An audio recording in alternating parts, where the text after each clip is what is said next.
Al-Aqiq Tours and Travels, your trusted partner for a memorable Hajj and Umrah service.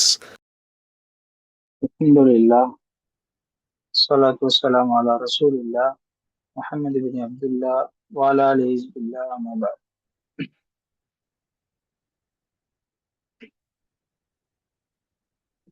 அல்லாஹினுடைய உதவியால் இன்றைக்கு எங்களுடைய ரமலான் கால வகுப்பு தொடரில் 3வது வகுப்பை நாங்க இன்றைக்கு ஆரம்பிக்கிறோம். நாங்க தொடர் வகுப்புல நேற்றைய தினம் பார்த்திருந்தோம். நபி ஸல்லல்லாஹு அலைஹி வஸல்லம் அவங்க பால்குடி தாயார் ஹலீமா அவங்கள்ட்ட கொடுக்கப்பட்டு பிறகு தன்னுடைய தாயாரிடம் ஒப்படைக்கப்படுறாங்க. அந்த நேரத்துல நபி ஸல்லல்லாஹு அலைஹி வஸல்லம் அவங்களுக்கு கொடுக்கப்பட்டதுக்கான காரணம் அவங்களோட 4 வயசுல அவங்களுக்கு நெஞ்சு பிளக்கப்பட்டு சுத்தம் செய்யப்படுது.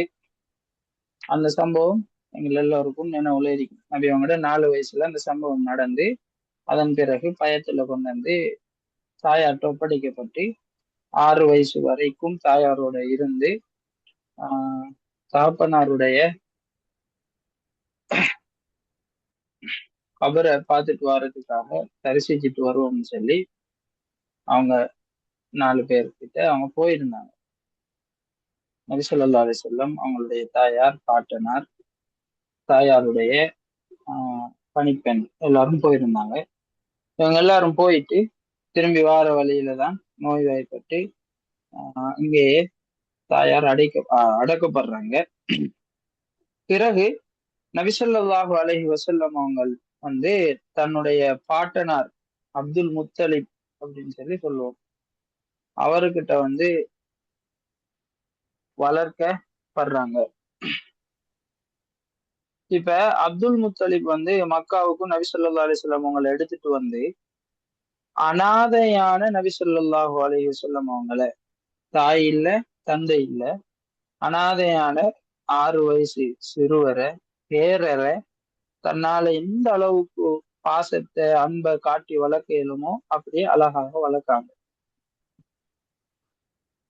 இப்படியான இந்த கட்டத்துல இப்ப அப்துல் முத்தலிப் அவங்களுக்கு பிள்ளைகள் இருக்காங்க. ஆனா பிள்ளைகளை விட பேரரோட தான் கடும் பாசமா இருந்து அவரை எங்கேயுமே தனிமையில விட்டுட மாட்டாங்க. எல்லா நேரத்திலையும் தங்களோட வச்சுக்குவாங்க. அதே மாதிரி மற்றவங்களை விட முன்னுரிமை அவருக்கு தான் கொடுப்பாங்க. அதுக்கு ஒரு உதாரணமாக சொல்றதா இருந்தா, இப்ப கஅபத்துல்லாவுடைய அந்த நிர்வாக பொறுப்பு, அந்த சமூகத்துல அவருக்கு இருந்த மதிப்பின் காரணமாக அவருக்குன்னு சொல்லி கஅபத்துல்லாவினுடைய நிழலுல ஒரு விரிப்பு ஒன்று இருக்கு. அந்த விரிப்புல அவர் உட்காரும் வரைக்கும் அந்த இடத்தை சுத்தி அவங்களுடைய பிள்ளைகள் இருப்பாங்க. ஆனா யாருமே அந்த விரிப்புல அமர்ந்துட மாட்டாங்க, அவர்ல இருந்த மரியாதை அப்படின்ற காரணத்தால. ஆனா அதே நேரத்துல நபி ஸல்லல்லாஹு அலைஹி வஸல்லம் அவங்க சிறுவரா இருக்கிற நேரத்துல அந்த விரிப்புல அமர்ந்துருவாங்க. இருந்தா இப்ப அப்துல் முத்தலிப் அவங்களுடைய பிள்ளைகள் தன்னுடைய தகப்பனாருடைய தந்தையினுடைய இடத்துல இருக்காம சுத்தி இருக்காங்க. பேரர் இங்க இருந்துட்டாங்கன்னு சொன்னதோட உடனே நபி ஸல்லல்லாஹு அலைஹி வஸல்லம் அவங்கள அந்த இடத்தை விட்டு அகற்றிடுறதுக்கு முயல்வாங்க. அந்த இடத்தை விட்டு அவங்கள எப்படியாச்சும் எழுப்பிடணும், மரியாதை குறைவு அப்படின்னு பார்ப்பாங்க.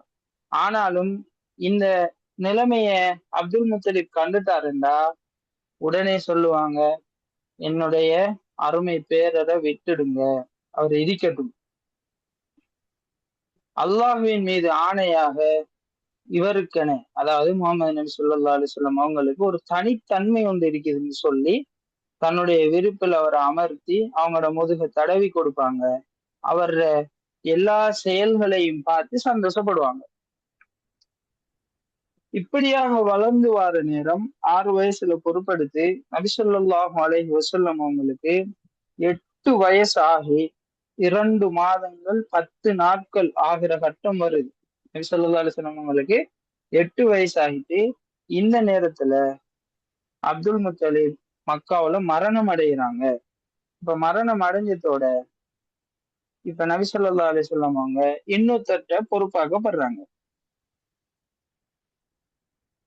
பிறக்க முன்னுக்கு தந்தையிலிருந்து பிறந்து ஒரு கிழமையிலேயே இன்னொருத்தர்ட்ட பால்குடிக்காக அனுப்பப்பட்டு, பால்குடி காலம் 2 வயசு முடிஞ்சு நபி ஸல்லல்லாஹு அலைஹி வஸல்லம் அவங்கள திருப்பி எடுக்கிற கட்டம் வந்தும், நபி அவங்களின் மீது இருந்த இரக்கத்தால மீண்டும் அந்த பால் கொடுத்த அந்த செவிலித்தாய் நபி அவங்கள தன்னுடைய வச்சிருக்க கேட்டதுக்காக தன்னுடைய தாயார் மூலமாக வழங்கப்பட்டு 4 வயசு வரைக்கும் அவங்கள்ட்டயே இருந்து திரும்பவும் தன்னுடைய தாயாரிடம் வந்து 6 வயசுல தாயையும் இழந்து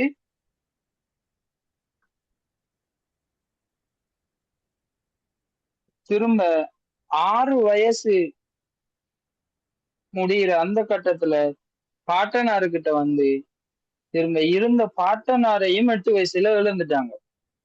இதுதான் நபி அவங்களுடைய சின்ன வயசு எப்படியான இரக்கத்துக்கு ஏங்கக்கூடிய கஷ்டமான செல்லங்கள் காட்ட வேண்டிய வயசுல எல்லாத்தையும் இழந்து இழந்து இழந்து நபி ஸல்லல்லாஹு அலைஹி வஸல்லம் அவங்க பிற்பட்ட காலத்துல சந்திக்க போற எல்லா கஷ்டங்களுக்கும் ஏற்ற மாதிரி அல்லாஹு தாலா அவங்கள தயார்படுத்தி மனசளவுல உடம்பளவுல அல்லாஹு தாலா அவரை தயார்படுத்துறான். அப்படியே புடம் போடப்படுறாங்க அந்த வயசுலயே.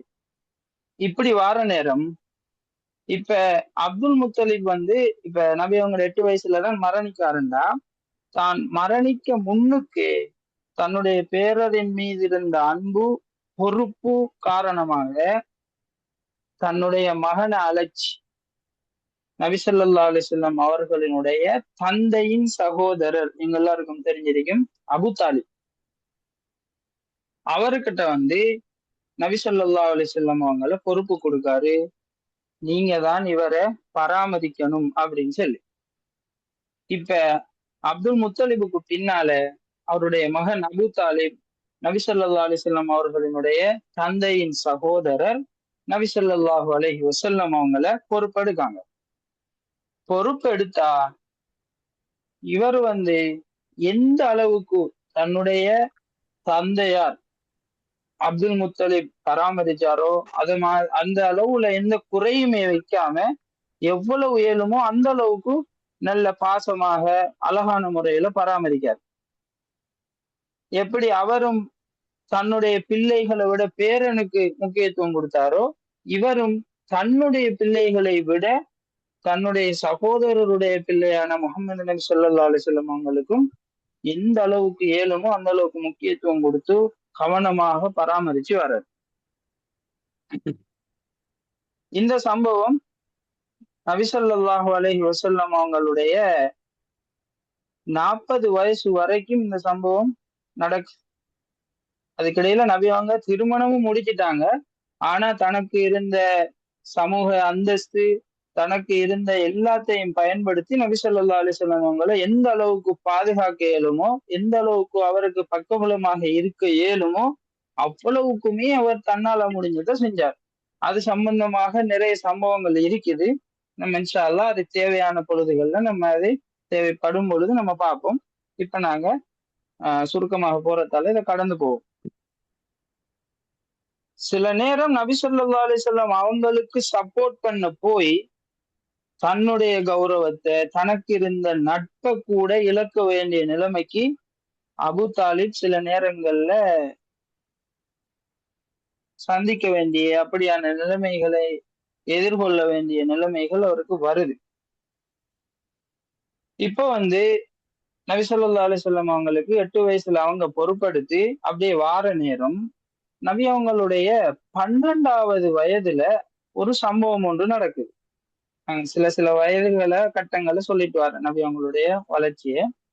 அதுல வந்து நபி ஸல்லல்லாஹு அலைஹி வஸல்லம் அவங்களுக்கு 12 வயசு இருக்கிற நேரம் அபு தாலிப் வந்து வியாபார நோக்கத்துல ஷாம் தேசத்துக்கு போறார்.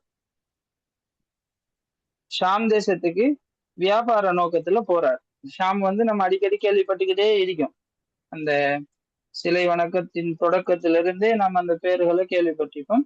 இப்ப ஷாம் தேசத்துக்கு போற நேரம் நபி ஸல்லல்லாஹு அலைஹி வஸல்லம் அவங்கள அந்த அபு தாலிபும் என்ன செய்யறார், கூட்டிக்கிட்டு போறார். அந்த நேரம் நபி அவங்களுக்கு 12 வயசு. அப்ப 12 வயசுல இருக்கிற சகோதரருடைய மகனை அழைத்து சென்ற அபு தாலிப் ஷாம் தேசத்துல இருந்த புஸ்ராங்கிற நகரை வந்தடைகிறாங்க. அந்த இடத்துல பஹீரா என்கிற ஒரு துறவி இருக்கார். அவரு பிரபலமான பக்குவமான ஒரு நல்ல துறவி. இவருடைய பெயர் வந்து ஜர்ஜிஸ் அப்படின்னு சொல்லியும் சொல்லப்படுது. இப்ப இவர் வந்து பொதுவாகவே அவர் வாழ்ந்த சூழல்ல வெளியில எங்கேயுமே போக மாட்டார். யாரையும் சந்திச்சு அப்படி வெளியில போய் அப்படி இருக்க மாட்டார். ஒரு வகையான பக்குவமான ஒரு வாழ்க்கையை வாழ்ந்துட்டு வந்த மனுஷன். இப்ப இவர் வந்து இப்படி வெளியில போகாம இருந்த ஒருத்தர் மக்காவுல இருந்து வந்த இந்த வியாபார கூட்டத்தை உடனே சந்திக்கிறதுக்கு வரார்.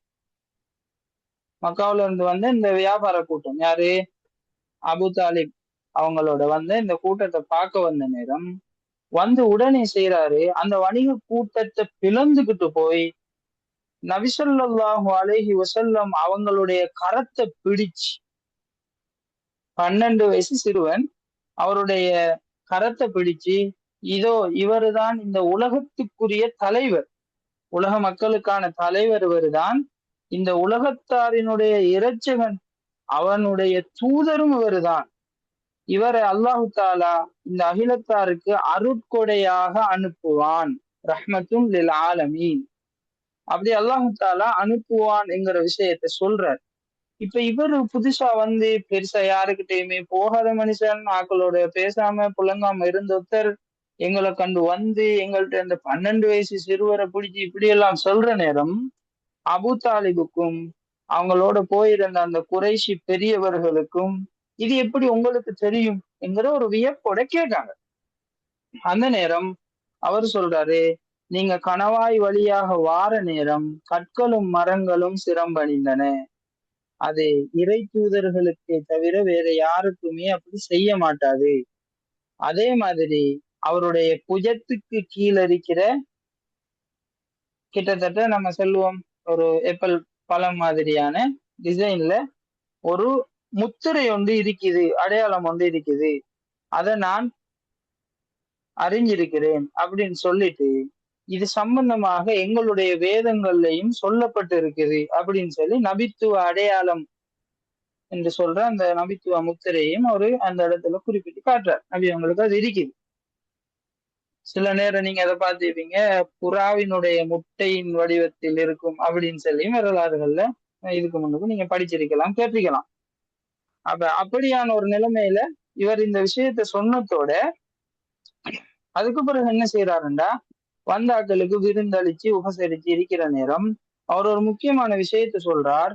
இப்ப நீங்க கூட்டிட்டு வந்திருக்கக்கூடிய இந்த சிறுவரை வந்து நீங்க ஷாமுக்கு கொண்டு போனீங்களாக இருந்தா, இப்ப புஷ்ராவிலதான் இந்த சம்பவம் நடக்குது இடையில.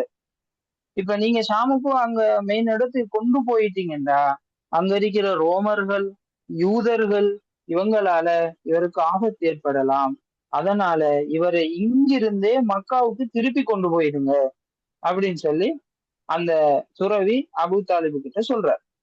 அதோட அபு தாலிபும் என்ன செய்யறார், நபி ஸல்லல்லாஹு அலைஹி வஸல்லம் அவங்கள சில வாலிபர்களோடு சேர்த்து மக்காவுக்கு அனுப்பி வைக்காங்க. இந்த சம்பவத்தை நம்ம பார்க்கோம். இது வந்து எத்தனை நபி அவங்களுடைய 12வது வயதுல நடந்த சம்பவம். அதன் பிறகு இப்படியே நபி அவங்களுடைய வாழ்க்கை வார நேரம்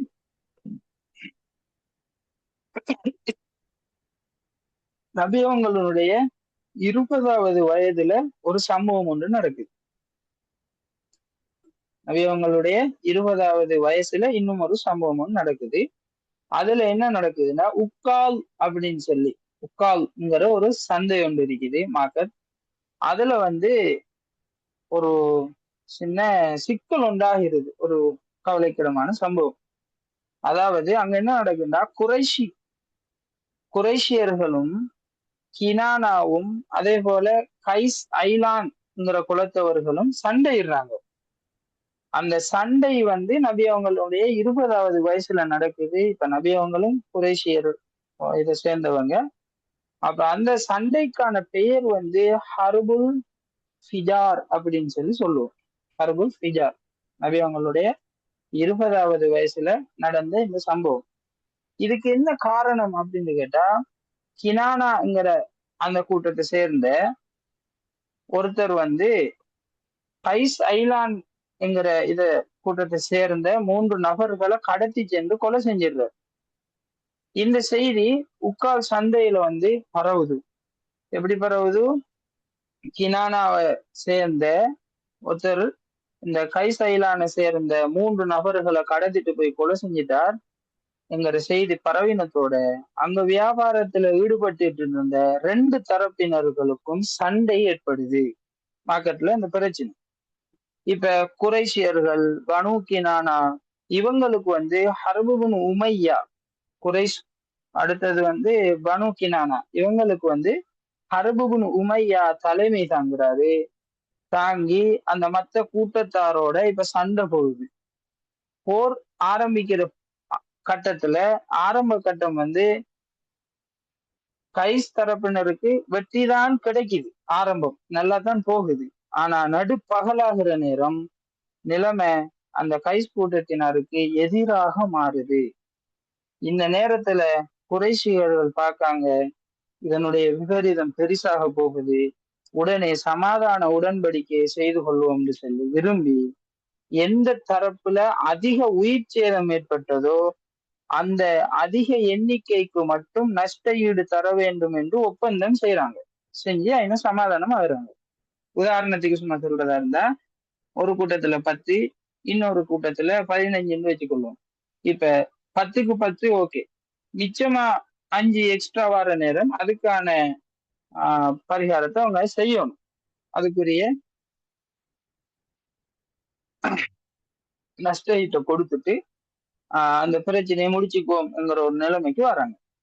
இந்த போர் வந்து எதிர்பாராத விதமாக நடந்துருது. ஆனா இது நடந்த நேரம் வந்து புனித மாதமாக கருதப்பட்ட ஒரு மாதத்துல நடக்குது.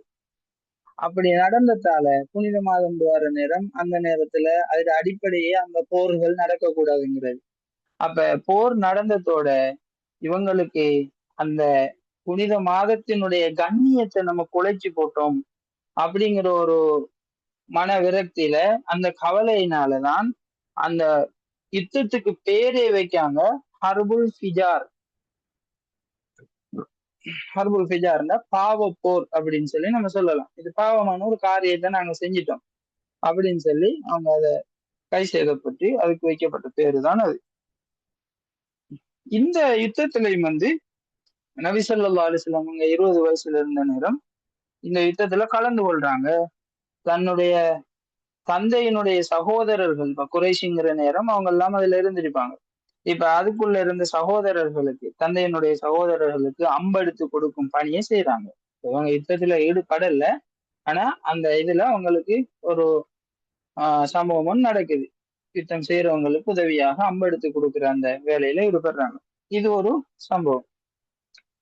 இப்ப இந்த சம்பவம் நடந்ததுக்கு பின்னால ஒரு முக்கியமான ஒரு விஷயம் வரலாற்றுல நாங்க பாக்குறதுதான் ஹில்ஃபுல் ஃபுதூல் அப்படின்னு சொல்லி சொல்லுவோம்.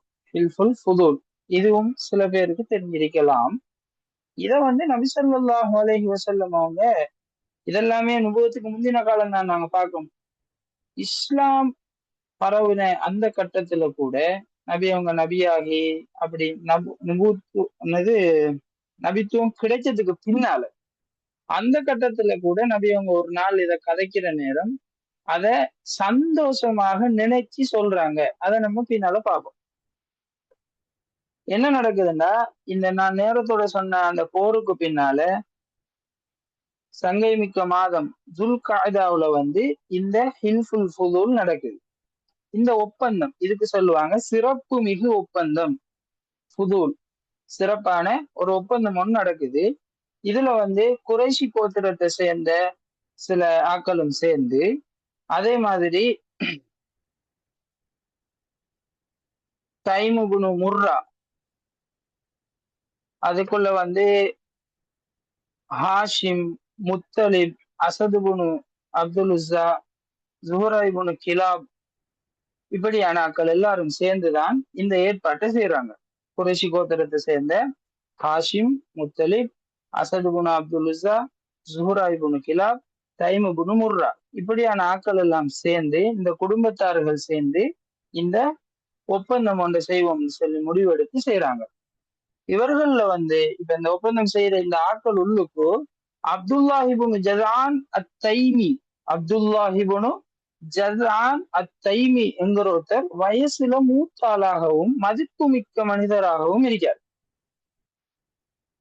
இந்த ஒப்பந்தத்தை ஏற்பாடு செஞ்சவங்கள்ல அப்துல்லாஹிபுனு ஜதான் அத்தைமி என்கிற ஒருத்தர் வயசுல மூத்தவராகவும் மதிப்பு மிக்கவராகவும் இருந்ததால அவருடைய வீட்டிலேயே நம்ம இதை செய்வோம்னு சொல்லி எல்லாரும் ஒன்று கூடுறாங்க. அதுல என்ன சொல்றாங்கன்னா, மக்காவாசிகளாக இருக்கட்டும், வெளியூர் வாசிகளாக இருக்கட்டும், இதுல யாருக்கேனும் என்னமாச்சும் ஒரு அநியாயம் நடந்துட்டா அவருக்கு முழுமையாக உதவி செய்து நீதி கிடைக்க செய்வதில் அனைவரும் இணைந்து முயற்சிக்க வேண்டும் என்கிற ஒரு உடன்படிக்கையை செய்யறாங்க. மக்காவாசிகளா இருந்தாலும் சரி, வெளியூர் வாசிகளாக இருந்தாலும் சரி, அவங்களுக்கு ஒரு அநியாயம் நடந்துச்சு, ஒருத்தர் அநீதி இழைக்கப்பட்டுட்டாருண்டா அவருக்கு முழுமையாக உதவி செஞ்சு எந்த விஷயத்துல அநீதி இழைக்கப்பட்டுச்சோ அதுக்கான நீதியை எடுத்து கொடுக்கறதுல நாம எல்லாருமே முயற்சிக்கணும், பிரிஞ்சு நிக்க கூடாது என்கிற ஒரு உடன்படிக்கையை செஞ்சு இந்த உடன்படிக்கையில நபி ஸல்லல்லாஹு அலைஹி வஸல்லம் அவங்களும் கலந்து கொள்றாங்க. இந்த உடன்படிக்கையில நபி ஸல்லல்லாஹு அலைஹி வஸல்லம் அவங்க ஒரு சாதாரண ஒரு ஆளாக அந்த இடத்துல கலந்து கொள்றாங்க, நபியாக இல்லை, ஏன்னா அவங்க நபி இல்லை. இப்ப இது 20 வயசுலதான் இந்த சம்பவங்கள் நடக்குது. அப்ப நபி ஸல்லல்லாஹு அலைஹி வஸல்லம் கலந்து கொண்டாலும் இதுல இருந்து என்ன விளங்குதுன்னு சொன்னா, சமூகத்துல ஒரு பிரச்சனை வர நேரம் அந்த சமூகத்தோட அவங்க நிக்காங்க, சமூகத்துல ஒரு நலவு நடக்கிற நேரம் அந்த இடத்துல அந்த நலவுக்கு தானும் பங்கெடுக்கிறாங்க. பொதுவாகவே அந்த காலத்து இளைஞர்களாக இருக்கிற நேரம் நபி இல்லதான், நபி இல்லாட்டியும் கூட நல்ல விஷயங்கள்ல நான் பங்கெடுக்கணும், சமூகத்துக்கு தேவையான சந்தர்ப்பங்கள்ல என்னுடைய உதவியை நான் கொடுக்கணும், அது என்னால எந்த அளவுக்கு முடிஞ்சதோ அதை நான் கொடுக்கணுங்கிற விஷயங்களை நம்ம இதுல இருந்து விளங்கிக் கொள்ள முடியும். இப்ப நபி ஸல்லல்லாஹு அலைஹி வஸல்லம் அவங்க நபியாகி வந்ததுக்கு பின்னால கூட நான் சொன்ன ஆரம்பத்துல இதை நினைச்சு சந்தோஷப்பட்டாங்கண்டா, அதை நபி அவங்க எப்படி சொல்றாங்கண்டா, அப்துல்லாஹிபுனு ஜதான் என்கிற நான் ஆரம்பத்துல சொன்னனே அந்த மனிதர் அவருடைய வீட்டுல நடந்த அந்த ஒப்பந்தத்தில் நான் கலந்து கொண்டேன், இது நபி ஸல்லல்லாஹு அலைஹி வஸல்லம் சொல்றாங்க.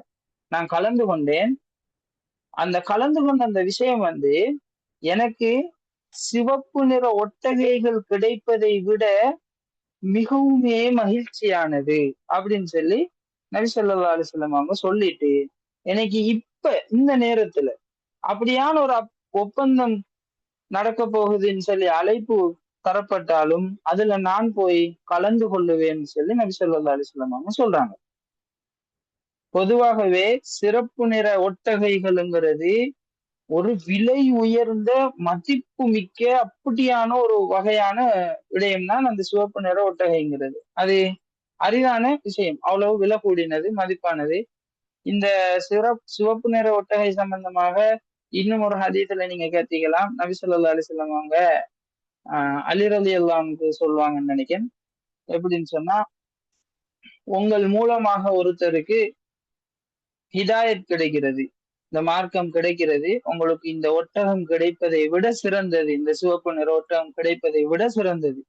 நம்ம பொதுவாக என்னத்தை யோசிப்போம், அந்த ஹதீஸை சும்மா வச்சு பார்த்தா கூட சிவப்பு நிற ஒட்டகைக்கு ஒரு உதாரணத்துக்கு சும்மா சொல்றதா இருந்தா லட்சக்கணக்குலயோ கோடிக்கணக்குலயோ பார்த்தா எனக்கு அந்த காசு கிடைக்கிறத விட, அந்த பெருமதியான ஒரு விஷயம் கிடைக்கிறத விட, என்னால ஒருத்தருக்கு ஹிதாயத் ஒரு நல்ல விஷயத்த நான் சொல்லி கொடுத்துட்டேன், மார்க்கத்தை எத்தி வச்சுட்டேன், அதனால அவர் ஹிதாயத் பெற்றுட்டாரு, மார்க்கத்துக்குள்ள வந்துட்டாருண்டா அதனால வார அந்த லாபம் தான் இதனை விட பெரியதுங்கிற விஷயம் தான் அதுல எங்களுக்கு தெரிய வருது. ஆனா இதை நாங்க பெருசா யாருமே கணக்கெடுக்க மாட்டோம். கண்ணுக்கு முன்னால நிறைய பேர் பாவங்கள் செய்வாங்க, ஆஹ் ஹராமான விஷயங்கள்ல ஈடுபடுவாங்க, ஆனா நாங்க அவங்கள தடுக்கவே மாட்டோம். இஸ்லாத்தை பத்திய நிறைய தவறான விஷயங்கள் சமூகத்துல பரப்பப்படும், ஆனா அந்த நேரத்திலயும் நாங்க எங்கட பாட்டுல இருந்துட்டு போயிடுவோம். அதே நேரம் இஸ்லாத்துக்கு வெளியில இருக்கிற மக்களுக்கு என்றைக்காவது நாங்க அல்லாஹ்வை பத்தியோ இந்த மார்க்கத்தை பத்தியோ இந்த வாயால சரி என்னுடைய நடவடிக்கையால சரி நான் படிக்கிற இடங்கள்லயோ பெரும்பாலும் இது சம்பந்தமாக நான் வேலை செய்யற இடங்கள்லயோ நாங்க இதை காட்ட மாட்டோம். 10 11 நானும் இருந்துட்டு வந்துருவேன்ங்கிற நிலைமையில நாங்க இருந்தோம்னு சொன்னா நாங்க கவலைப்பட வேண்டிய நிலைமையில இருக்கோம். உதாரணத்துக்கு நாங்க ஒரு முஸ்லிம், அங்க முஸ்லிம் அல்லாதவர்கள் தான் இருக்காங்கன்னு சொன்னா அந்த இடத்துல நான் முஸ்லிமாக பணி செய்யறேன், படிக்கிறேன், கலந்து கொள்றேன்டா ஒரு ஃபங்க்ஷன் அடிக்கலாம், இது அடிக்கலாம். அந்த இடத்துல நான் தான் இஸ்லாத்துக்கான ஒரு தூதுவர். அந்த இடத்துல என்ன அவங்க முஸ்லிமா தான் பார்ப்பாங்க. நாங்க குடிக்கிறது, சாப்பிடுறது, இருக்கிறது, கதைக்கிறது, நடக்கிறது எதுவாக இருந்தாலும், நான் அணிகிற உடையாக இருக்கலாம், நான் பேசுற பேச்சு முறைகளாக இருக்கலாம், எல்லாத்தையுமே ஒரு முஸ்லிம் செய்யறாருன்னு தான் பார்ப்பாங்க. அங்க ஏதாச்சும் நலவுகள் என்னால நடக்கிற நேரம் நான் இஸ்லாத்தை தான் அங்க அடையாளப்படுத்துறேன். ஏன்னா மற்ற மனிதர்களை விட முஸ்லிம்கள் ஒரு இடத்துல இருக்கிற நேரம் தனியாக அவங்களுடைய உடை கலாச்சாரம், நடைமுறைகள், ஹலால் ஹராம் பேணுதல்ங்கிற விஷயத்துல நம்ம தனிச்சு போவோம். அப்ப நாங்க தனியா காட்டப்படுவோம். அப்ப நான் செய்யற ஒரு நல்ல விடயமும் இஸ்லாமாக பிரதிபலிக்கும், நான் செய்யற கெட்ட விடயமும் இஸ்லாமாக பிரதிபலிக்கும். இதெல்லாம் எங்களுக்கான சந்தர்ப்பங்கள். நாங்க இன்னொருத்தருக்கு நலவை ஹிதாயத்தை ஏற்படுத்துறதுக்கான வழிகளை எங்களால செய்ய முடியுமான சந்தர்ப்பங்கள். எல்லாமே பள்ளிக்குள்ள மட்டும்தான் தாவாக்கள் நடக்கணும், முஸ்லிம்கள் வாழ்ற இடத்துல மட்டும்தான் நடக்கணுங்கிறது இல்லை. நாங்க போற எல்லா இடங்கள்லையும் அது நடப்பதற்கான ஏதுவான வழிகளை எங்களால முடிஞ்ச அளவு நாங்க செய்யணும்ங்கிற விஷயத்த நாங்க அதுல இருந்து பார்க்கலாம். அப்ப ஏன் நான் இதை சொன்னேன்னு சொன்னா அந்த ஹதீஸ் வந்ததால ஒரு நினைவூட்டலுக்காக சொன்னேன். இப்ப அந்த செந்நிற ஒட்டகம்ங்கிற விஷயத்துக்கு வருவோம். அந்த ஒட்டகைகள் தனக்கு கிடைக்கிறதை விட இப்படி சமூகத்துக்கான நீதிக்கான குரல் எழுப்பப்படுற நேரம் சமூகத்துல ஒரு சமூக நீதி உருவாக்கப்படணும். இதை நாங்க சோசியல் ஜஸ்டிஸ் அப்படின்னு சொல்லுவோம். எல்லாருக்கும் தெரிஞ்சிருக்கு. சமூக நீதி, யாரும் புறக்கணிக்கப்படக்கூடாது, யாரும் அநியாயமாக கொலை செய்யப்படக்கூடாது, அவர்களுடைய உடைமைகள் திருடப்படக்கூடாது, அவர்களிடத்திலிருந்து அநியாயமான முறையில சுரண்டல்கள் நடக்கக்கூடாது, அவர்களுக்கான உரிமைகள் மறுக்கப்படக்கூடாது, இப்படியான எவ்வளவு விஷயங்கள், பாகுபாடுகள் பார்க்கப்படக்கூடாது. இப்படி இஸ்லாம் எங்களுக்கு சொல்லித்தரதே அதுதான். அல்லாஹ் கிட்ட இன்ன அக்கிரமக்கும் இந்தல்லாஹி அத்காக்கும், உங்களில் சிறந்தவர் தக்வா உடையவர்கள் மாத்திரம்தான் அல்லாஹ் கிட்ட இருக்கலாம். உங்கள சிறந்தவங்க யாருன்னு கேட்டா தக்வாவை வச்சுதான் அல்லாஹ் அவங்கள பார்ப்பான். மற்றபடிக்கு வெள்ளையருக்கும் கருப்பருக்கும் இடையில எந்த வித்தியாசமும் இல்லை, அரபி அஜமி என்று சொல்லி இல்ல, ஆம்பளை பொம்பளைன்னு சொல்லி இல்ல, பணக்காரன் ஏழை என்று சொல்லி இல்ல, ஆட்சியாளன் மக்கள் என்று சொல்லி இல்ல, படிச்சவன்கள் நாங்க நினைக்கிற படிக்காத பாமரர்கள் இப்படிங்கிற அந்த எந்த வேறுபாடுமோ பாகுபாடுமோ இல்ல, எல்லாருமே அல்லாஹ்வுக்கு முன்னால சமன். எனவே நபி ஸல்லல்லாஹு அலைஹி வஸல்லம் அவங்க கலந்து கொண்ட அந்த ஹில்ஃபுல் ஃபுதூல்ல எங்களுக்கு நபி அவங்க கலந்து கொண்டதையும் இஸ்லாத்துக்கு பின்னால அவங்க அதை நினைச்சு சொல்றதையும் வச்சு பாக்குற நேரம் அந்த ஒப்பந்தமே சமூகத்துல நடக்கிற சமூக தீமைகளை, மனிதர்களுக்கு சமூக மட்டத்துல நடக்கிற அநியாயங்களுக்கு எதிரான குரலாக நாம இருக்கணும். சமூகத்துல நீதி நிலைநாட்டப்படுறதுக்கு என்னால இயன்ற முயற்சியை நான் செய்யணும். எனக்கு பொருளாதார ரீதியாக வசதி இருக்கா, நான் படிச்ச படிப்பை வச்சு எதுவும் செய்யலுமா, என்னுடைய ஐடியா வச்சு, என்னுடைய உடல் உழைப்பை வச்சு, அல்லது சமூகத்துக்காக நான் இப்ப நாங்க சோசியல் மீடியா பாவிக்கணும்னு சொன்னா சமூகத்துக்கான ஒரு குரலாக பிரச்சனைகள் இல்லாத எந்த அளவுக்கு இதை சுமூகமாக தீர்க்க இயலுமோ அப்படியான என்னாலான முயற்சிகளை சமூகத்துக்கான குரலாக ஒரு நான் ஷேர் பண்றதாக இருக்கலாம், நான் இன்னொருத்தருக்கு அதை பத்தி ஒரு தப்பான விஷயங்கள் பரப்பப்படுற நேரம் அதை பத்திய தெளிவை கொடுக்கறதாக இருக்கலாம். இதெல்லாம் தேவைப்படும். சமூகத்துல நீதி நிலைநாட்டப்பட வேண்டும் என்கிற விஷயத்துல நம்ம கவனமாக இருக்கணும். இந்த விஷயத்தை தான் நபி ஸல்லல்லாஹு அலைஹி வஸல்லம் அவங்க நினைச்சு அந்த நேரத்துல சொல்றாங்கங்கிற விஷயத்த நம்ம பார்த்துட்டு, இதுக்கு பின்னால இந்த உடன்படிக்கை வாரத்துக்கு அடிப்படை காரணம் என்னன்னு கேட்டா, பொதுவாகவே இந்த உடன்படிக்கையினுடைய அடிப்படை தத்துவம் நான் ஆரம்பத்திலே சொல்லிட்டு இப்ப கடைசியா அதை முடிக்கிறதுக்காக சொல்றேன்.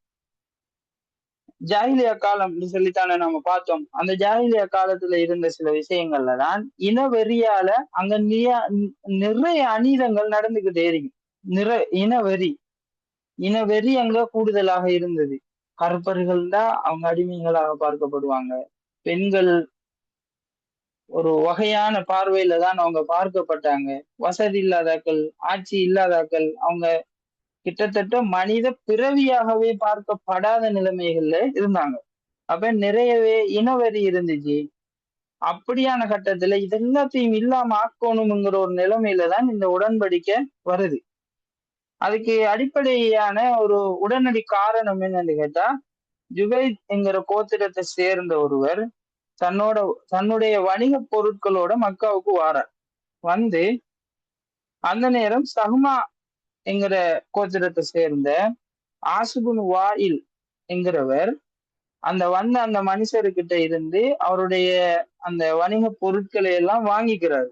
வாங்கிட்டு அவருக்குரிய அந்த வணிக பொருட்களுக்கான விலையை கொடுக்காமலுக்கே மாத்திடுறார். நான் தரமாட்டேன் அப்படின்னு சொல்லி. இப்ப இந்த இடத்துல ஒரு மனிதருக்கான நீதி மறுக்கப்படுது, உரிமை பறிக்கப்படுது, உடைமை கொள்ளையடிக்கப்படுது.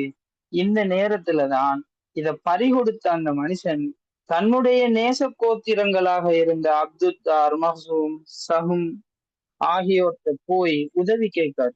ஆனா அவர் கேட்ட நேரம் அவங்க யாருமே அந்த கோரிக்கையை ஒரு பொருட்டாகவே எடுத்துக்கொள்ளல. ஏன் அந்த இனத்தின் ஒருத்தர் பெரிய இடத்துல இருந்து இது செய்ய போல தாழ்த்தப்பட்ட சமூகமாக பார்க்கப்படுறவங்களுக்கு நீதி கிடைக்காது. ஏன்னா நாங்க இவருக்கு போனா எங்களுக்கும் எதுவும் நடந்துடலாமே. இப்படித்தான் கூடுதலாக நாங்க பிள்ளை வளர்க்கறதுல இருந்து எல்லா விஷயத்திலயுமே நாங்களும் இருந்து வர்றோம். எங்களுக்கு எதுவும் நடந்துடக்கூடாது, யாருக்கும் எதுவும் நடந்துட்டு போகலாம், நாங்க எங்கட பாட்டுல இருந்துட்டு போயிட்டா சலாமத் அப்படின்னு சொல்லிதான் நம்ம நினைக்கிறோம்.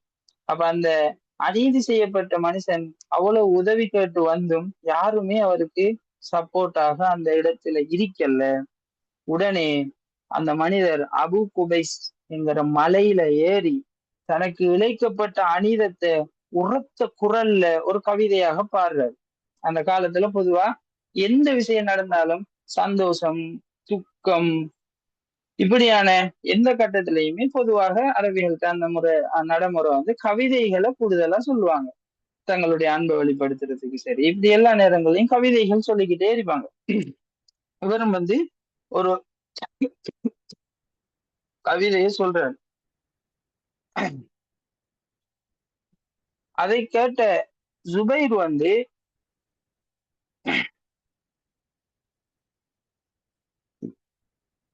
கேட்காரு, இவர் ஏன் இப்படி கைவிடப்பட்டுட்டாரு அப்படின்னு சொல்லி கேட்டுட்டு கேட்கிற நேரம் அந்த கோத்திரத்தார சேர்ந்து இந்த வீடியோ ஒன்னுல இருக்கு, வீடியோ கட் பண்ணி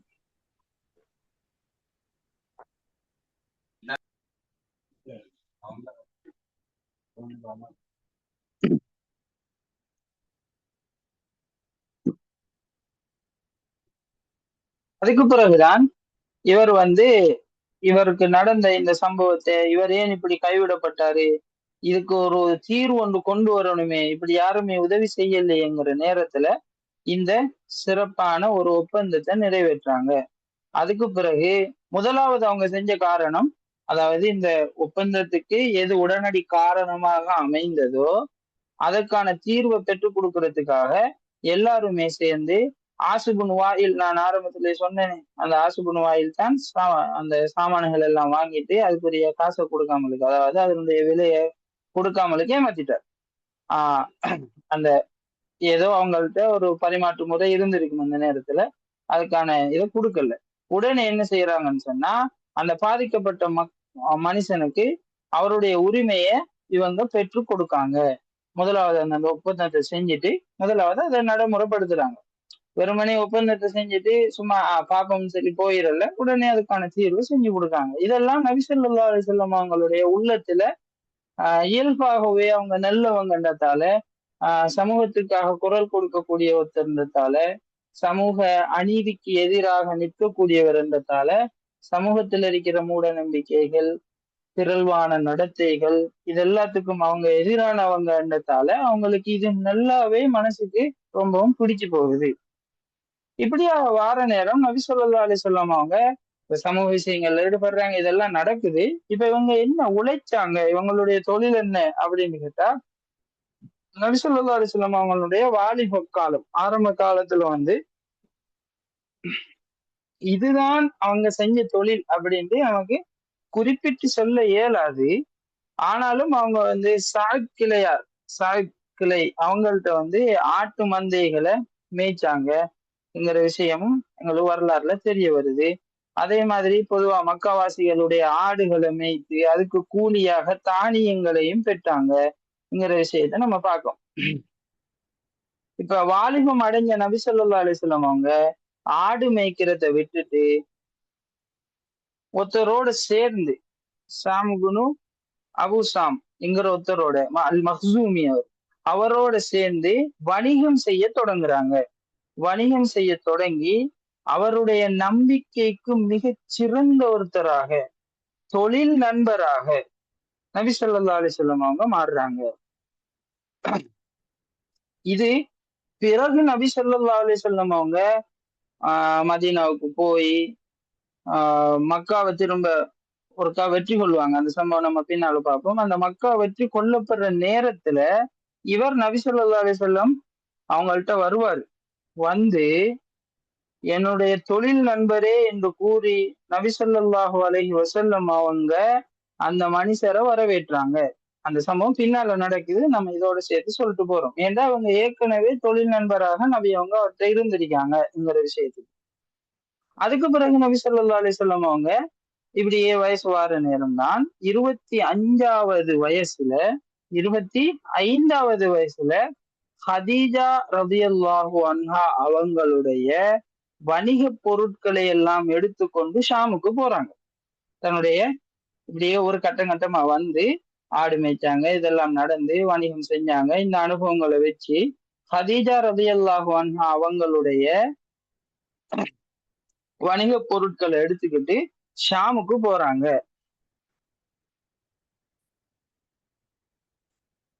இத பத்தி இப்னு இஸ்ஹாக் ரஹிமஹுல்லா அவங்க சொல்ற நேரம், ஹதீஜா ரலியல்லாஹு அன்ஹா, ஹதீஜா பின் குவைலித் அவங்க சிறப்பு மிக்க நல்ல வளமிக்க வியாபார பெண்மணியாக இருந்தாங்க. தன்னுடைய வியாபாரத்துக்காக ஆட்களை அமர்த்தி அதுல கிடைக்கிற லாபத்துல ஒரு பகுதி அவங்களுக்கு கொடுப்பாங்க. யாரை நியமிக்காங்களோ அவங்களுக்கு கொடுப்பாங்க. இப்ப நபி ஸல்லல்லாஹு அலைஹி வஸல்லம் அவங்கள்ட்ட இருந்த நம்பகத்தன்மை, நாங்க சின்ன வயசுல இருந்தே படிச்சிருப்போம். நபி ஸல்லல்லாஹு அலைஹி வஸல்லம் அவங்கள அல் அமீன் அஸ்ஸாதிக், உண்மையாளர், நம்பிக்கையானவர் அப்படின்னு சொல்லி கூப்பிடுவாங்க. நபி அவங்களுக்கு சிறப்பு பெயர்கள்லாம் வைக்கப்பட்டிருந்துச்சு. இப்ப இது எல்லாமே கதீஜா ரலியல்லாஹு அவங்களுக்கு தெரிய வருது. இப்ப நபி ஸல்லல்லாஹு அலைஹி வஸல்லம் அவங்கள பத்தி இதெல்லாம் தெரிய வந்ததோட தான் அவங்க அவர்களை வரவழைச்சு ஆஹ் இப்படி, அதாவது நபி ஸல்லல்லாஹு அலைஹி வஸல்லம் அவங்கள வரவழைச்சு அவங்களுக்கு ஒரு அடிமை வந்திருக்காங்க, மைசரா அப்படின்னு சொல்லி. அப்ப என்னுடைய அடிமை மைசராவை நீங்க வணிக பொருட்களையும் அவரையும் கூட்டிட்டு போய் ஷாம்ல வணிகம் செஞ்சுட்டாங்க. மற்றைய வணிகர்களுக்கு நான் கொடுத்து வந்ததை விட சிறப்பான பங்கை உங்களுக்கு தாரேன் அப்படின்னு சொல்லி நபி ஸல்லல்லாஹு அலைஹி வஸல்லம் அவங்கள்ட்ட ஒரு கோரிக்கையை முன்வைக்காங்க. நபி ஸல்லல்லாஹு அலைஹி வஸல்லம் அவங்களும் அதை ஒப்புக்கொண்டு அந்த எடுத்துட்டு ஷாமுக்கு போறாங்க. இதுதான் விஷயம்.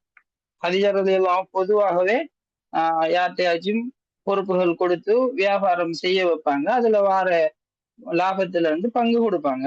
இப்ப அத மாதிரி தான் நபி ஸல்லல்லாஹு அலைஹி வஸல்லம் அவங்களும் வியாபாரம் தெரிஞ்சவங்க. அவங்களும் அல் அமீன் அஸ்ஸாதிக்னு சொல்லி அறியப்பட்டவங்க, நம்பிக்கையாளர், உண்மையாளர். அப்ப இந்த நேரம் அவங்கள கூப்பிட்டு இவங்கள்ட்ட இருந்த மைசரா என்கிற ஒரு அடிமையை நபி அவங்களோட அனுப்பி, நீங்க இவரையும் இந்த சாமான்களையும் எடுத்துட்டு போய் வியாபாரம் செய்யுங்க. மற்றவங்களுக்கு கொடுத்ததை விட நான் உங்களுக்கு கூடுதலாக தருவேன் என்று சொல்ல நபி அவங்க ஏற்றுக்கொண்டு இப்படித்தான் இவங்க 2 பேருக்கும் இடையிலான அறிமுகம் நடக்குது. இப்ப இது நடந்த நேரம் தான் இப்ப நபி ஸல்லல்லாஹு அலைஹி வஸல்லம் அவங்க 25 வயசுல ஷாமுக்கு இந்த இதுகளை கொண்டு போயிட்டு நல்ல சிறப்பான முறையில வணிகம் செஞ்சு நல்ல பெரிய வருவாயோட நபி ஸல்லல்லாஹு அலைஹி வஸல்லம் அவங்க மக்காவுக்கு திரும்புறாங்க.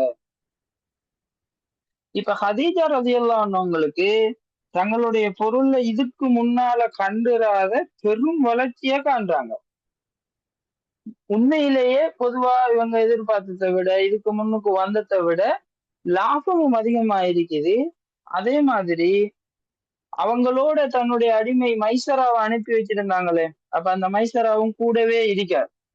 ஒரு பயணத்தின் போது, வியாபாரத்தின் போது, கொடுக்கல் வாங்கலின் போது கூடவே இருந்து நபி ஸல்லல்லாஹு அலைஹி வஸல்லம் அவங்கள அவதானிக்கிறார். அப்ப கூட இருந்ததால அவதானிச்சு நபி அவங்கள்ட்ட கண்ட நட்பண்புகள், அவரோட உயர்வான சிந்தனைகள், அவரோட பேச்சில் இருந்த உண்மை, நம்பகத்தன்மை.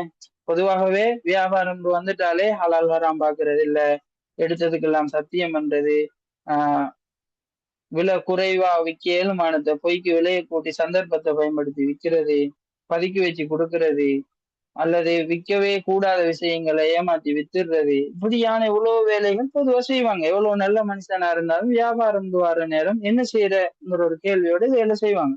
ஆனா நபி ஸல்லல்லாஹு அலைஹி வஸல்லம் அவங்க அப்படி எதுவுமே இல்லாம நட்பண்புகளோட உண்மைக்கு உண்மையா இதெல்லாம் செஞ்சு இப்படி வியாபாரம் செஞ்சதை பார்த்து இவர் இதெல்லாத்தையும் தன்னுடைய எஜமாட்டி கிட்ட இந்த விஷயங்களை சொல்றார். இப்படி இப்படி எல்லாம் நடந்திருந்துச்சு அப்படின்னு சொல்லி. இப்ப இவங்களும் ஹதீஜா ரலியல்லாஹு அன்ஹாவும் ஆரம்பத்துல திருமணம் முடிச்சு கணவரை இழந்த ஒரு விதவையாக இருந்தாங்க. ஆனா செல்வ சீமாட்டி. இப்படி இருந்த நேரம் பல குறைஷி தலைவர்கள் எல்லாம் அவங்கள திருமணம் முடிக்க விரும்புறாங்க. ஆனா யாரையுமே அவங்க திருமணம் முடிக்காமலுக்கே இருந்து வந்த நேரம்தான் தனக்கு ஏற்ற கணவர் முகமது நபி ஸல்லல்லாஹு அலைஹி வஸல்லம் அவர்கள் தான் என்கிறத முடிவெடுக்காங்க. எடுத்து தன்னுடைய தோழி நஃபீசா பின்த் முனப்பிஹ் என்கிற ஒருத்தட்ட இந்த விஷயத்த சொல்ல, அந்த பெண் என்ன செய்யறா, நபி ஸல்லல்லாஹு அலைஹி வஸல்லம் அவங்கள்ட்ட ஹதீஜா ரலியல்லாஹு அன்ஹா அவங்க இப்படி விரும்புறாங்க, உங்களை திருமணம் முடிக்கணுமான்னு கேட்டதோட நபி ஸல்லல்லாஹு அலைஹி வஸல்லம் அவங்களும் சரின்னு கேட்டுட்டு தன்னுடைய தந்தையினுடைய சகோதரர்கள் இருந்தாங்க அவங்கள்ட்ட போய் இதெல்லாத்தையும் சொல்ல, அவங்களும் ஹதீஜா ரலியல்லாஹு அன்ஹா அவங்களுடைய தந்தையுடைய சகோதரர்களிடம் பேசி திருமணத்துக்கு முடிவு செய்யறாங்க. இப்ப நபி அவங்க ஷாம்ல இருந்து வந்தாங்களே இவங்களோட வியாபார பொருட்கள்லாம் போயிட்டு 3வது மாசத்துல 2 பேருக்கும் திருமணம் நடக்குது. இதுல ஹாஷிம் கிளையார்கள், முதற் கோத்திரத்தினர், இவங்களுடைய தலைவர்கள் கலந்து கொள்றாங்க. நபி ஸல்லல்லாஹு அலைஹி வஸல்லம் அவங்க 20 மாடுகளா மகராக கொடுத்ததாகவும் எங்களுக்கு பார்க்க கிடைக்குது. இப்ப இதுல என்னன்னு சொன்னா நபி ஸல்லல்லாஹு அலைஹி வஸல்லம் அவங்களுக்கு வயது 25.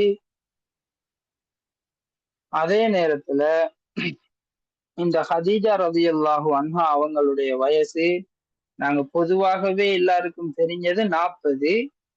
ஆனா இதுலயும் நான் ஏற்கனவே எப்படி நபி ஸல்லல்லாஹு அலைஹி வஸல்லம் அவங்க பிறந்த நாள் திங்களாக இருந்தாலும் எத்தனையாம் நாளுங்கிறதுல குழப்பம் இருக்குதோ, அதே மாதிரி ஹதீஜா ரலியல்லாஹு அன்ஹா அவர்களுடைய வயசு எத்தனை திருமணம் முடிக்கிற நேரம், ஆனா நபி அவங்களை விட மூத்தவங்க தான்ங்கிறதுல ஓகே, அதுல சிக்கல் இல்லை, மூத்தவங்க தான் திருமணம் முடிச்சிருந்தாங்க, விதவையாக இருந்தாங்க. ஆனா 40 வயசுங்கிற கருத்து இருக்குது, அது இல்ல, அதை விட குறையத்தான் இருந்தது என்கிற விஷயத்தையும் சொல்றாங்க. அதுக்கு சில சாதுவான எதுவான கருத்துக்களையும் அதுக்கு சொல்றாங்க. அது என்னன்றா, இப்ப நபி ஸல்லல்லாஹு அலைஹி வஸல்லம் அவங்களுக்கு பிறந்த பிள்ளைகள் எல்லாருமே ஆஹ் ஹதீஜா ரலியல்லாஹு மூலமா தான் பிறக்காங்க, இப்ராஹிம்ங்கிறவரை தவிர. அவங்க மட்டும்தான் மாரியத்துல் கிபித்தியா அவங்களுக்கு கிடைக்கிறது. அதை தாண்டி மற்ற எல்லாமே இவங்களுக்கு கிடைச்சதுதான். அப்ப அவ்வளவு பிள்ளைகளையும் ஹதீஜா ரலியல்லாஹு தான் பெற்றெடுக்காங்க. இப்ப 40 வயசுல முடிச்சிருந்தா ஒரு குறிப்பிட்ட வயசுக்கு பின்னால பிள்ளை பேர்கள் இல்லாம ஆகும் பெண்களுக்கு. அப்ப அந்த காலத்துக்குள்ள இது எல்லாமே சாத்தியமாங்கிற ஒரு கேள்வி இருக்கிறதுனால இது முன்னுக்கு நடந்திருக்கலாம்ங்கிற சில வரலாற்று ஆய்வுகளையும் முன்வைக்காங்க. எனவே நபி ஸல்லல்லாஹு அலைஹி வஸல்லம் அவங்களை விட வயதுல மூத்த ஹதீஜா ரலியல்லாஹு அன்ஹா அவங்களை தான் நபி அவங்க திருமணம் முடிக்கிறாங்கங்கிற ஒரு கருத்துக்கு நம்ம வருவோம். 40 தான் என்று ஒருத்தர் எடுத்துக்கிட்டாலும் அதை நம்ம கீழே என்றும் சொல்ல இயலாது. இது அதிகமான கருத்துக்களாகவும் வந்திருக்குது. இப்ப இவங்க மரணிக்கும் வரைக்கும் நபி ஸல்லல்லாஹு அலைஹி வஸல்லம் அவங்க வேற யாரையுமே திருமணம் முடிக்கல. இவங்கதான் ஒரு மனைவியாக, தனி மனைவியாக நபி அவங்களுக்கு இருக்காங்க. நபி ஸல்லல்லாஹு அலைஹி வஸல்லம் அவங்களுக்கு கதீஜா ரலியல்லாஹு அன்ஹா அவர்கள் மூலமாக கிடைச்ச முதலாவது குழந்தை காசிம் என்கிற ஒரு ஆண். அதனாலதான் நபி ஸல்லல்லாஹு அலைஹி வஸல்லம் அவங்களுக்கு அபுல் காசிம் அப்படிங்கிற ஒரு சிறப்பு பெயரும் இருக்குது. இது அரபியர்களினுடைய வழிமுறை. இப்ப நாங்களும் எங்களோட பாசையிலையும் ஒரு பிள்ளை ஒன்று பிறந்தா மூத்த பிள்ளையோட பேரை வச்சு பொதுவா சொல்லுவாங்க, அல்லது தங்களுக்கு பரிச்சயமான ஒரு பிள்ளையோட பேரை வச்சு சொல்லுவாங்க. வீட்லயும் இன்னாருண்டா, உதாரணத்துக்கு முகமதுண்டா, முகமது பாப்பா இல்ல, கடைக்கு போயிட்டார், அவர் வர இல்ல, வெளிநாட்டுல இருக்கார், இப்படி இந்த சில சும்மா சொல்ற மாதிரி எங்க ஒரு முகமது பாப்பா என்னன்னு கேட்கிற மாதிரி அரபிகள் தெரிந்த ஒரு வழிமுறை என்னன்னா, அவங்களோட பேரையே தன்னுடைய மூத்த பிள்ளையினுடைய பெயரோட சேர்த்து அபுங்கிற, அபுண்டா வாப்பா, அபுங்கிற பேரை வச்சு சொல்லிடுவாங்க. இது அவங்களுடைய வளமை. அதே மாதிரி தான் நபி ஸல்லல்லாஹு அலைஹி வஸல்லம் அவங்களுக்கு முதலாவது பிறந்த குழந்தை கதீஜா ரலியல்லாஹு அன்ஹா அவர்கள் மூலமாக காசிம். எனவே அந்த காசிம்ங்கிற பேரை வச்சுதான் நபி ஸல்லல்லாஹு அலைஹி வஸல்லம் அவங்க அபுல் காசிம் அப்படின்னு சொல்லுவாங்க. இதை நம்ம அரபுல இந்த முறையை அபு ஆரம்பிக்கிறது, உம்மு ஆரம்பிக்கிறது, இபின், பின் இப்படிங்கிற வார்த்தைகளை கொண்டு ஆரம்பிக்கிறது, இன்னும் சில சொற்களும் இருக்குது.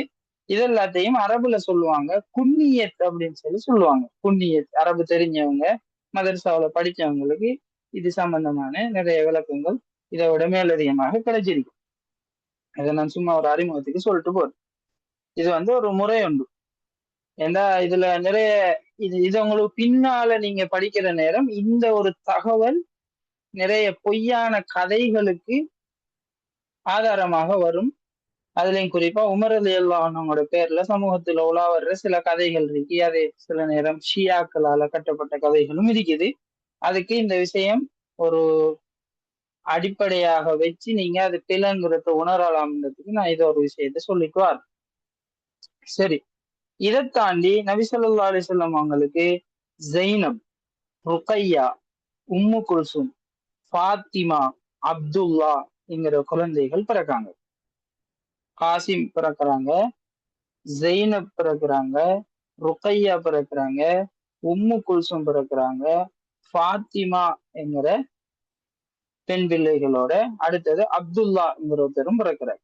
அப்ப எங்களுக்கு சுருக்கமாக சொன்னா காசிம் ஆண் பிள்ளை, அப்துல்லா ஆண் பிள்ளை, 2 பேரு, அதாவது கதீஜா ரலியல்லாஹு மூலமாக. இதை தாண்டி ஜைனப் ரலியல்லாஹு அன்ஹா, ருக்கையா ரலியல்லாஹு அன்ஹா, உம்மு குல்சும் ரலியல்லாஹு அன்ஹா, ஃபாத்திமா ரலியல்லாஹு அன்ஹா, இவங்க எல்லாரும் பெண் பிள்ளைகள், 4 பேர். இவங்க எல்லாருமே மொத்தமாக 6 பேர், 2 ஆண் 4 பெண். கதீஜா ரலியல்லாஹு மூலமாக நபி அவங்களுக்கு கிடைச்ச பிள்ளைகள். இதை தாண்டி இவர்கள் எல்லாருமே இந்த ஆண் பிள்ளைகள் பொதுவாகவே சின்ன வயசுலயே மரணம் அடைஞ்சிருந்தாங்க. பெண் மக்கள் எல்லாருமே இஸ்லாம் வரும் வரைக்கும் வாழ்ந்தாங்க. வாழ்ந்து இஸ்லாத்தை ஏற்றி ஹிஜ்ரத்தும் செஞ்சு எல்லாருமே ஒரு கட்டத்துல மரணிச்சு போறாங்க. ஆனா நபி ஸல்லல்லாஹு அலைஹி வஸல்லம் அவர்களுடைய மரணத்துக்கு பின்னால வாழ்ந்து மரணித்தது யாருன்னு கேட்டா ஃபாத்திமா ரலியல்லாஹு அன்ஹா அவங்க மட்டும்தான் நபி அவங்களுக்கு பின்னால மரணிக்கிறாங்க. மற்ற எல்லாருமே நபி அவங்க இருக்கிற நேரத்திலேயே மரணம் அடைஞ்சிடுறாங்க. நபி அவங்க மரணிச்சு 6 மாசத்துக்கு பின்னாலதான் ஃபாத்திமா ரலியல்லாஹு அன்ஹா மாத்திரம் மரணிக்காங்க. இதுல யார் யாரு இந்த பெண் மக்களை திருமணம் முடிச்சிருந்தாங்கிற சம்பவங்கள்லாம் இன்ஷா அல்லாஹ் நம்ம பின்னால பார்க்க வேண்டி வந்தா பார்ப்போம். அதே மாதிரி இப்ப இப்படியான இந்த சம்பவங்கள், இது சுருக்கமாக நபி ஸல்லல்லாஹு அலைஹி வஸல்லம் அவங்களுடைய சீராவை நாங்க ஒரு கட்டத்துக்கு வரைக்கும் பார்த்துட்டு வந்துட்டோம். இப்ப அடுத்ததாக நபி ஸல்லல்லாஹு அலைஹி வஸல்லம் அவங்களுடைய 35வது வயசுல நடந்த ஒரு சம்பவத்தை நம்ம பார்க்க போறோம். 25 வயசுல கல்யாணம் முடிச்சு திருமணம் செஞ்சு வாழ்ந்துட்டு வந்த நபி அவங்க கதீஜா ரலியல்லாஹு அன்ஹாவோட வாழ்றாங்க. அந்த நேரத்துல 35வது வயசுல நடந்த ஒரு சம்பவம். அது என்னன்னு சொன்னா, கஅபாவை புதுப்பிக்காங்க. கஅபாவை புனர் நிர்மாணம் ஒன்று செஞ்சு அதை செப்பனிட்டு வேலைகள் செய்யறதுக்கான நிலைமை ஆரம்பிக்கிற நேரம். இப்ப நபி அவங்களுக்கு 35 வயசு. அந்த நேரத்துல கஅபா கிட்டத்தட்ட ஒரு மனிதருடைய சராசரியா ஒரு மனுஷர் நின்றா ஒருத்தர் உயரத்துக்கு ஏத்த மாதிரியாக பாறைகளால கட்டப்பட்டிருக்குது. இந்த வேலையை யாரு இஸ்மாயில் அலைஹிஸ்ஸலாம் அவர்கள காலத்துல இருந்தே மேலுக்கு முகடு இல்லை, 9 முழம் கொண்டதாக கிட்டத்தட்ட அது இருக்குது. அந்த சுவர் அந்த சுவர்ல இருந்த கட்டடங்களும் அந்த சுவரும் கிட்டத்தட்ட சிதிலடைஞ்சு சிதிலம் அடைகிறன்னு சொல்லுவாங்க. அப்படின்னா ஒரு வகையாக தண்ணி பட்டு ஒரு மாதிரியா இருக்கு, ஒரு புஷ் அடிச்ச மாதிரியான ஒரு கட்டமான சேதம் அடைஞ்ச நிலைமையில இருக்குது. இப்படியான நிலைமையில இருக்கிற நேரம் கஅபாவுக்குள்ள இருந்த பொக்கிஷங்கள் சிலது இருந்துச்சு. அதுகள் எல்லாத்தையுமே ஒரு கூட்டம் திருடிட்டும் போயிட்டு. இதெல்லாமே நபி ஸல்லல்லாஹு அலைஹி வஸல்லம் அவங்க இறை தூதராகிறதுக்கு 5 ஆண்டுகளுக்கு முன்னால நடக்குது. இப்ப நபி ஸல்லல்லாஹு அலைஹி வஸல்லம் அவங்க அதாவது 35 வயசுல நடக்கிற சம்பவம் தான் இந்த கஅபாவில. இப்ப நபி ஸல்லல்லாஹு அலைஹி வஸல்லம் அவங்க 35 வயசுல இருக்கிற நேரம் ஒரு வெள்ள பெருக்கொண்டு கஅபாவுடைய கட்டடம் மேலும் நல்ல பாதிப்படையுது. இப்ப இந்த பாதிப்படைகிற நேரம் தான் அதுல இருந்த மரியாதையின் காரணமாக குறைஷியர்கள் நாங்க கஅபாவை இப்படியே விடையலாம், ஏற்கனவே அது ஆஹ் பழுதடைஞ்சிருக்குது, இந்த வெள்ளப்பெருக்கால இன்னுமே பாதிக்கப்பட்டுட்டு இப்படி கள்ளக்கூட்டம் இத திருடிட்டும் போயிட்டாங்க, இப்ப இதுக்கு பாதுகாப்பு இல்லை, இப்ப நம்ம இதை ஏதாச்சும் செய்யணும் அப்படின்ற முடிவெடுத்து ஒரு நிர்பந்தமான நிலைமையில அவங்க இதை செய்வோம்னு சொல்லி முடிவெடுத்த உடனே இப்ப கஅபாவை கட்டணும், புதுசாக இதை இடிச்சு கட்ட வேண்டிய நிலைமைக்கு ஆனா ஒரு நிபந்தனை முன்வைக்காங்க, இத ஹலாலான வருமானத்தை வச்சுதான் இந்த வேலைகளை செய்யணும். அந்த காலத்துல வட்டி இருந்துச்சு, விபச்சாரம் தாராளமா இருந்துச்சு, திருட்டு இருந்துச்சு. இந்த விஷயங்கள் மூலமாக சேர்த்த எந்த ஒரு பெருமதியும் அதன் மூலமாக கிடைத்த வருவாயும் இந்த கஅபாவினுடைய செப்பனிடுதல் கஅபாவினுடைய இந்த வேலையில சேர்க்கப்படக்கூடாது என்கிறதுல முடிவாக இருந்தாங்க, உறுதியா. ஆனா அதே நேரம் இவங்களுக்கு இன்னொரு பயம், இந்த பழைய கட்டிடத்தை உடைக்க இயலுமா, என்ன நிலைமை ஆகுமோ என்கிற ஒரு பயமும் இருந்துச்சு அவங்களுக்கு. எங்களுக்கு யானை வருடம் தெரிஞ்சிருக்கும் அந்த சம்பவம், நம்ம ஏற்கனவே பார்த்திருக்கோம். கஅபாவுக்கு இது செய்ய அவளுக்கு நிகழ்ந்த சம்பவங்கள் எல்லாம். அப்ப இப்ப பயத்தோட இருக்கிற நேரம் தான் வலீத் இப்னு முகீரா என்ன செய்யறாருன்னா ஒரு கடப்பாரை எடுத்து அல்லாஹ் கிட்ட சொல்றார், அல்லாவே நான் நன்மையை நாடித்தான் இதை செய்யறேன், ஏன்னா கஅபத்துல்லா இப்படி ஆயிட்டு இதை நாங்க நல்ல முறையில திரும்பியும் புதுப்பிக்கணும், நல்லது செய்யணும்ன்றதுக்காகத்தான் நான் உடைச்சாதான் அதை கட்டையிலும், அதுக்காகத்தான் நான் உடைக்கேன் அப்படின்னு சொல்லி அவரு ஆரம்பிக்கிற நேரம் அவருக்கு எந்த பாதிப்பும் வர இல்லை. உடனே குறைஷியர்களுக்கு அச்சம் போயிருது, பயம் போய் அவரோட சேர்ந்து அவங்களும் இடிக்க தொடங்குறாங்க. கடைசியில இப்ராஹிம் அலைஹிஸ்ஸலாம் அவங்க இந்த கஅபத்துல்லாவை கட்டின நேரம் போட்ட அஸ்திவாரம் விளங்குது அவங்களுக்கு. அப்ப அதுக்கு பிறகு அந்த இங்க இருந்த கோத்திரத்தார் ஒவ்வொருத்தரும் கஅபாவை பல பகுதிகளாக பிரிச்சு அவங்க இத கட்டணும் அப்படின்னு சொல்லி ஒரு முடிவுக்கு ஆரம்பிக்கிறாங்க. எல்லாமே செஞ்சுட்டு வர நேரம் அவங்களுக்கு ஏழுமான வேலைகளை செய்யற நேரம் ஹஜருல் அஸ்வத் உங்களுக்கு தெரிஞ்சிருக்கும், அந்த ஹஜருல் அஸ்வத்ங்கிற அந்த கல்லை வைக்க வேண்டிய இடம் வருது. இப்ப எல்லாத்தையும் பிரிச்சு பிரிச்சு பொறுப்படுத்தி செஞ்சவங்களுக்கு ஹஜருல் அஸ்வத வைக்கிற நேரம் திரும்ப குழப்பம் வந்துச்சு. இப்ப இந்த ஹஜருல் அஸ்வதை தூக்கி கொண்டு யாரு வைக்கிற, இவங்களுக்குள்ள குழப்பம் கிட்டத்தட்ட இந்த சர்ச்சை 4 அல்லது 5 நாட்களாக தொடருது. சில நேரம் இது பெரிய போராகவே மாறி போயிடுமோங்கிற பயமும் வருது. நான் தான் வைக்கணுங்கிற அடிப்படையில அது போய் நிக்கிற நேரம் தான் அபு உமையா இப்னு முகீராங்கிறவர் அந்த மக்கள்கிட்ட சொல்றாரு, இந்த புனித பள்ளிவாசலுக்குள்ள முதலாவதாக யாரு வாராங்களோ, இப்ப நிக்கிற நேரம் யார் முதலாவது வாராங்களோ அவர் சொல்லிட்டு இருக்காரு, அவரு தான் எங்களுக்கு நடுவர். இப்ப வாரொருத்தர் தான் நடுவர். அவர் என்ன சொல்றாரோ அந்த ஆலோசனையை நம்ம எடுத்துக்கொள்வோம், இத நீங்க எல்லாரும் செய்யணும், ஒத்துக்கொள்ளணும்னு சொல்லி சொன்னதோட அவங்களும் சரி நம்ம அப்படியே செய்வோமே அப்படின்ற நேரம் தான் அவங்க எல்லாரும் காத்துட்டு இருக்காங்க, யார் முதலாவது வாராருன்னு சொல்லி. வாரது அங்க அல்லாஹினுடைய தூதர் ஸல்லல்லாஹு அலைஹி வஸல்லம். அல்லாஹ் அவனுடைய ஆலயத்துல நடக்க போற அந்த பெரிய ஒரு பிரச்சனையை நபி ஸல்லல்லாஹு அலைஹி வஸல்லம் அவர்கள் மூலமாக தீர்த்து வைக்கிறான். இப்ப நபி அவங்க வாராங்க. வந்ததோடைய இப்பதான் அவங்களுக்கு 35 வயசு இந்த சம்பவம் நடக்கு. நுபுவத்துக்கு 5 வருஷத்துக்கு முன்னாலதான் இந்த சம்பவம் நடக்குது. இப்ப நபி அவங்க வந்ததோடைய அங்க நின்ற மக்கள், இதோ முகம்மது வந்துட்டாரே, இவர்தான் நம்பிக்கைக்குரியவர், இவர் என்ன சொல்றாரோ அதை நாங்க கேட்போம்னு சொல்லி நபி ஸல்லல்லாஹு அலைஹி வஸல்லம் அவங்கள்ட்ட இந்த விஷயத்த சொல்றாங்க, இப்படித்தான் நடக்குது. நபி அவங்க இதெல்லாத்தையும் கேட்டுட்டு உடனே என்ன செய்யறாங்கன்னா ஒரு விரிப்பொண்டை கொண்டு வர சொல்றாங்க. ஒரு துணியொண்டை கொண்டு வராங்கன்னு சொல்லி வைப்போம். ஒரு விரிப்பொண்டை கொண்டு வர சொல்லிட்டு அதுல ஹஜருல் அஸ்வதை தூக்கி வைக்காங்க. வச்சுட்டு இப்ப யார் யாரெல்லாம் சண்டை பிடிச்சாங்களோ எல்லாருமே ஒவ்வொருத்தரும் ஒவ்வொரு பக்கத்துல அந்த தலைவர்களை கூப்பிட்டு ஒவ்வொரு பக்கத்தை பிடிங்க அந்த விரிப்படை சொல்லி அதெல்லாத்தையும் அந்த ஓரத்தை பிடிச்சு தூக்க சொன்ன உடனே அதெல்லாத்தையும் அவங்க தூக்குறாங்க. கௌபாவுக்கு அருகில் அது கொண்டு வைக்கப்பட்டதோட நபி ஸல்லல்லாஹு அலைஹி வஸல்லம் அவங்க தன்னுடைய கரத்தால ஹஜருல் அஸ்வதை எடுத்து அது எந்த இடத்துல இருந்துச்சோ அந்த உரிய இடத்துல அதை வைக்கிறாங்க. இத எல்லாருமே ஏற்றுக்கொள்றாங்க. அங்க நடக்க இருந்த பெரிய ஒரு பிரளயம் பிரச்சனை இல்லாமல் ஆக்கப்படுது.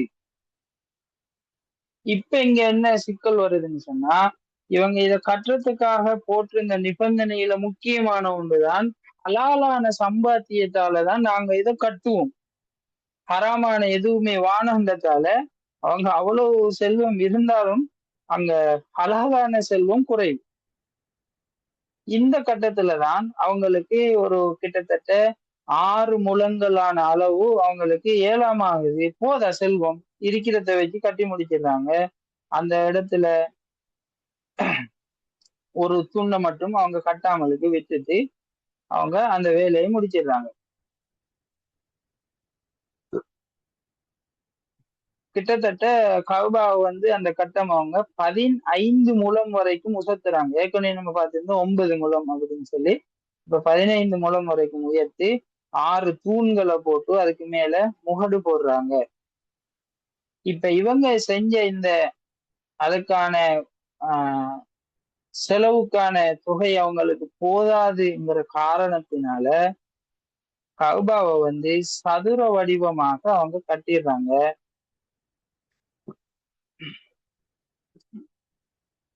அதனுடைய பழைய வடிவம் அங்க மாற்றப்படுது. அவங்களுக்கு இருந்த அளவுலயே அதை செஞ்சுட்டு மிச்சப்பட்ட இடத்துக்கு ஒரு சிவரு மாதிரியான ஒரு கணக்கான அளவுல மட்டும் கட்டி அந்த இடம் ஒரு அளவுல அது பூரணப்படுத்தப்படுது. இப்படியாக நபி ஸல்லல்லாஹு அலைஹி வஸல்லம் அவங்களுடைய 35 வயதுல நடந்த இந்த சம்பவத்தை நம்ம பார்ப்போம். எங்களுக்கு மற்ற விஷயங்கள் எதுவுமே தேவையில்லாட்டியும் இந்த சம்பவத்துல எங்களுக்கு தேவையானது ஹஜருல் அஸ்வத், கௌபாவை கட்ட போற நேரம் ஹஜருல் அஸ்வதை வைக்க வேண்டிய நேரத்துல வர பிரச்சனை, இதை நபி ஸல்லல்லாஹு அலைஹி வஸல்லம் அவங்க எப்படி தீர்த்தாங்க. அவங்களுக்கு அந்த நேரத்துல வயசு 35. இந்த சம்பவங்கள் அந்த சமூகம் நபி அவங்களை எப்படி ஏத்துக்கிட்டு இருந்தாங்கங்கிற முக்கியமான விஷயம் தான் எங்களுக்கு இதுல இருந்து தேவை. நபி அவங்கள சமூகம் எப்படி பார்த்தது, நுபுவத்துக்கு முன்னால இவங்கள அல்லமீன் சாதிக்கு ஒரு சின்ன தீர்ப்பு சரியாத்தான் இருக்கும், மாற்று கருத்து இல்லை, இவர் ஒரு நல்ல சிந்தனையாளர், வியாபாரத்தோட கூட போனவங்க எப்படி இவரை புரிஞ்சுக்கிட்டாங்க நம்ம பார்த்தோம். வியாபாரம் கூட பார்ட்னர்ஷிப்ல செஞ்சவங்க அவர் எப்படி பார்த்துக்கிட்டாங்க, நம்பிக்கைக்கு பாத்திரமானவங்களாக நபி அவங்களை ஏத்துக்கிட்டாங்க. உங்களோட விஷயத்த பார்த்தோம். சமூகத்துல குலம் ரீதியா, கோத்திர ரீதியா, குடும்ப ரீதியா இவர் எந்த அளவுக்கு உயர்ந்த இடத்துல சமூகத்தால பார்க்கப்பட்டாங்க. இப்படியான கண்ணியத்தோட சமூகத்துலதான் சமூகத்துல நபி அவங்க பார்க்கப்பட்ட நிலைமையில தான் நுபுவத்தை ஏத்துக்க வேண்டிய நிலைமை வருது. அதுக்கு பின்னால நடந்த சம்பவங்கள் நிறைய இருக்குது. நம்ம இன்றைக்கு இந்த 35 வயசுல நடந்த இந்த சம்பவத்தோட இப்போதைக்கு முடிச்சுக்குவோம். இன்ஷா அல்லாஹ் நம்ம அடுத்த கட்டத்துக்கு அடுத்த கிளாஸ்ல இருந்து நம்ம பார்க்க ஆரம்பிப்போம். இந்த விஷயங்கள்ல உங்களுக்கு பிரயோசனமாக இருந்தது, புதுசா நாங்க ஏதாச்சும் தெரிஞ்சு கொண்டோம்னா அந்த புதிய விடயங்களை, அல்லது நான் பிழையாக விளங்கி இருந்த விஷயம் எனக்கு இதுல சரி என்று படுது, அல்லது நான் விளங்கி இருந்ததுக்கு இங்க ஏதாச்சும் மாற்றங்களாக சொல்லப்படுதுன்னு சொன்னா அந்த விஷயங்களை நீங்க சேட்லயோ அல்லது உங்களோட மைக்கை அன்மியூட் பண்ணியோ நீங்க தெரிவித்துக் கொள்ளலாம்.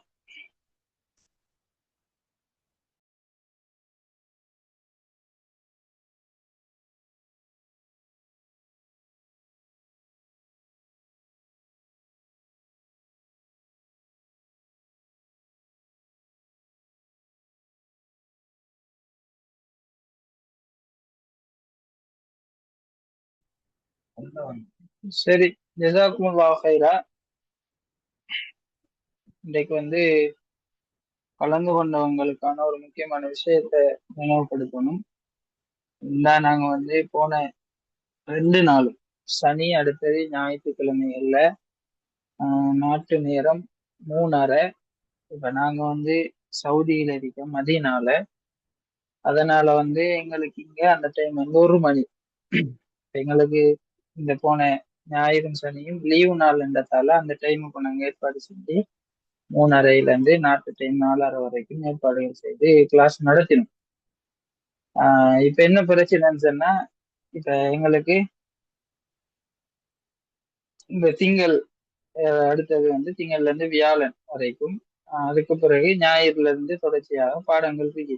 இப்போ நாங்க இங்க மதீனாவில் யூனிவர்சிட்டியில இருக்கிறதால இப்ப நாங்களும் எங்களோட பாட நேரங்களை கருத்துல கொண்டுதான் இந்த ஏற்பாடுகளை செஞ்சு இப்ப எங்களால முடிஞ்ச ஒரு பயனுள்ள ஒரு கல்வியை மக்களுக்கு வழங்கணுன்றதுக்காக இப்படி ஒரு ஏற்பாடு செஞ்சிருக்கோம்.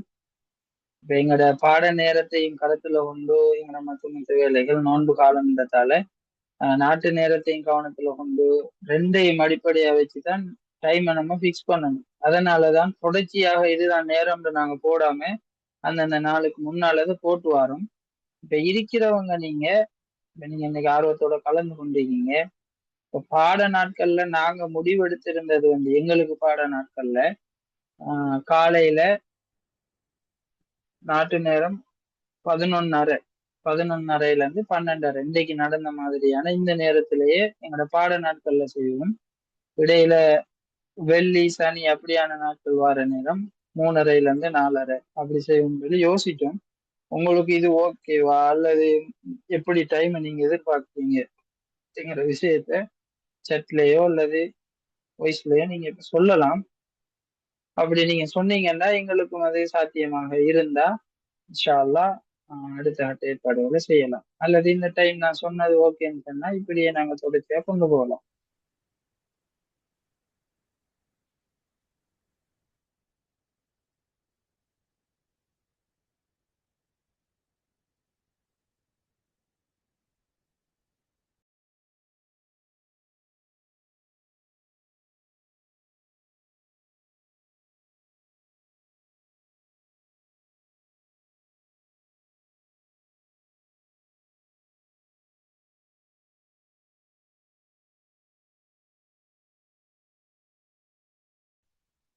சரி, ஓகே. சில பேர் நீங்க உங்களுடைய கருத்துக்களை சொல்லியிருக்கீங்க. யாருமே நாங்க யோசிச்சதுக்கும் நாங்க சொன்னதுக்கும் மாற்றமான யோசனைகள் யாரும் முன் வைக்கல அப்படின்னா நீங்க எல்லாரும் எங்களோட இதுல இப்படி. அதனால ஜஸாக்குமுல்லாஹ் ஹைரன். தொடர்ந்தும் எங்களோட வகுப்புகள்ல இணைங்க. பிரேசனிக்கு அல்லாஹ் தாலா அனைவருக்கும் இதோட முடிச்சுக்கிறேன். சுப்ஹானக அல்லாஹும்ம வ பிஹம்திக அஷ்ஹது அன் லா இலாஹ இல்லா அன்த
Alakik Tours and Travels, your trusted partner for a memorable Hajj and Umrah service.